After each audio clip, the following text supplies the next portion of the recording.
So before we get into the really fun stuff, let's talk about some basic safety. So I have this magnetic pin cushion, and I have learned the hard way that when I'm not actively using a pin or a needle, it goes back on this pin cushion or pin magnet.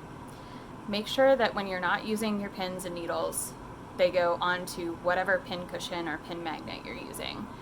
That's for your own safety and for the safety of your pets and your younger siblings.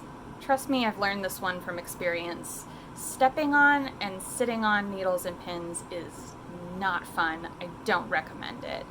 I've also heard tons of horror stories about people putting pins in their mouth. It seems like it's mostly harmless, but it's actually really dangerous. So just trust me on this one, don't do it.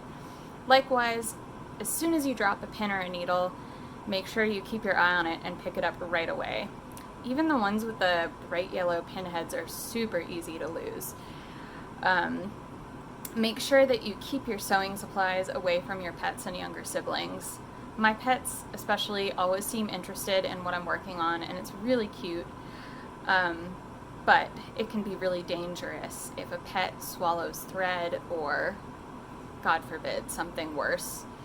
So just keep that in mind and make sure when you're done with your sewing supplies, you put them away in something closed.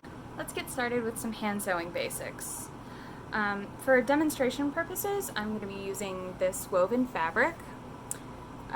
This is technically the right side, it's printed, and the back side of it is solid. So the first thing you want to make sure you do when you start a new project is match your thread to the outside. Since the outside of this fabric is black and burgundy, I could technically choose either thread color I wanted. If I was going to sew something and use the back side of this fabric as the right side of my project, I would probably want to make sure that my thread was burgundy to match, unless I wanted to do decorative stitching, and then it can really be whatever color you want. Just know that when you do decorative stitching, basically what that means is your stitches are going to show up. So the next thing you want to do is make sure that you make your thread no longer than your arm.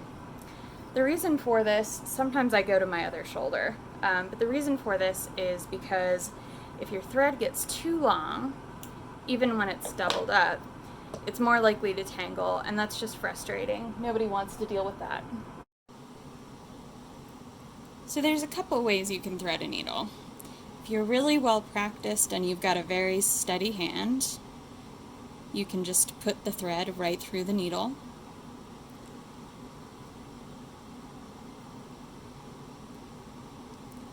And we're going to set this aside. You always want to make sure the ends of your thread are matched up, and then pull it tight so the very center of your thread is at the eye of your needle. If you have trouble with that, you can also use a needle threader, which is what this thing is. You should have one of these in your kit.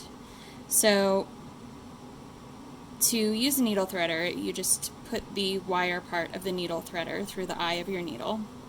It's a little easier to get that through the eye of the needle because it's stiffer than thread. And then you put your thread through the wire part of your needle threader. And then you just pull your needle back through, and you just make sure, you want to make sure that you've got just one strand of thread going through the eye of your needle.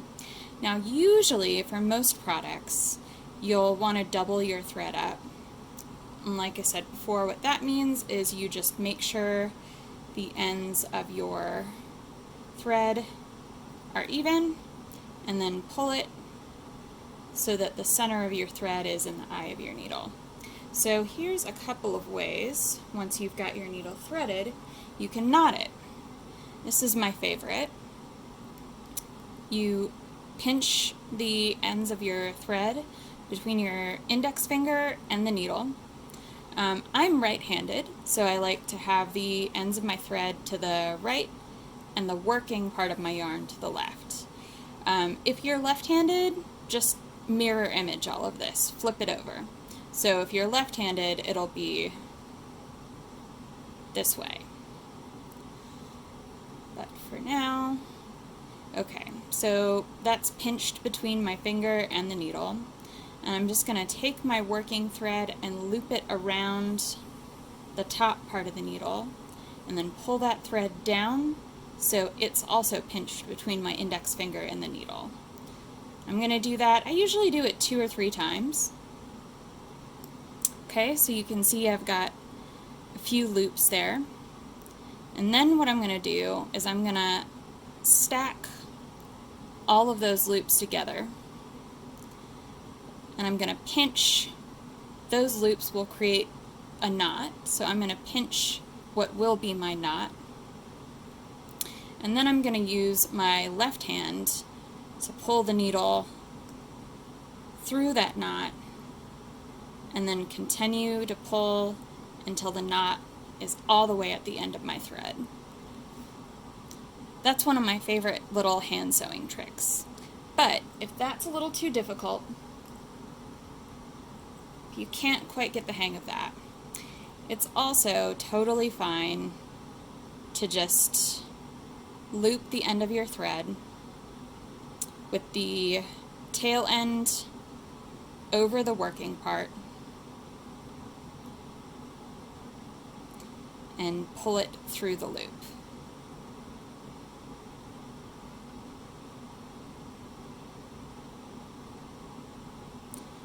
The trick about this is that you don't want to just loop it once. You want to loop it at least twice, ideally 3 times.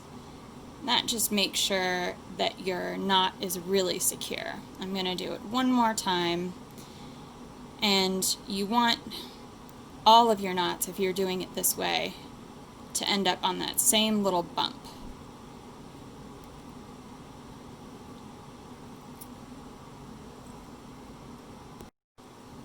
Once you've got your needle threaded, let's talk about how to start a project.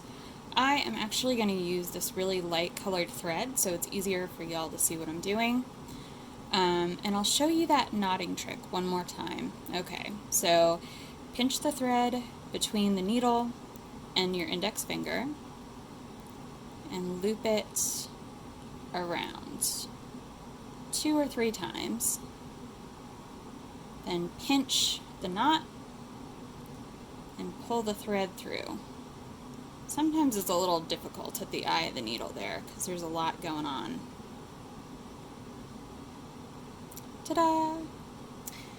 Okay, so we talked a little bit before about how this fabric, the printed side, is technically the right side. So when we do a basic seam, we want to stitch with the right sides together. So these 2 right sides will be facing each other. And our stitch in this example will go along this edge. And that will mean once this edge is stitched down, when you open it up, you'll just see a clean finish here. You won't see any of the stitching. So, how do we get started? First thing you're going to do is do a tiny, tiny stitch where you want to start and pull it all the way through, almost to your knot, but leave a little bit at the end here. And the reason for that is I'm going to put my needle into that loop at the very end, and this will keep my knot from slipping through my fabric. Sometimes if the weave of your fabric is really wide or your knot is too small, just pulling on that can pull your stitching, pull your knot right through the thread. So there you go. That's how you'll start most basic stitches. So once you've stitched your whole seam and you've gotten to the end, you need to make sure you finish it properly so your stitching doesn't come out later. I'm going to show you a couple of different ways to knot your thread. So you want to make sure that you knot it at the end, again, so that it doesn't come out. This first method is my favorite, and it's really similar to my favorite method of starting the starting knot that I showed you. So Again, you pinch the thread between your finger and the needle, loop the needle around several times, and then pinch the knot and pull your needle through. See, that creates a little knot there. Now the other thing you can do, if you just can't quite get the hang of that, we'll do it over here so it's a little easier to see. You can do a couple of stitches, one on top of the other, like this.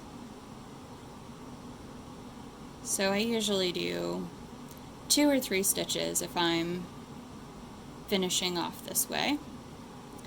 And then once you've got 2 or 3 stitches right one on top of the other, you put your needle in perpendicular to those stitches you just made.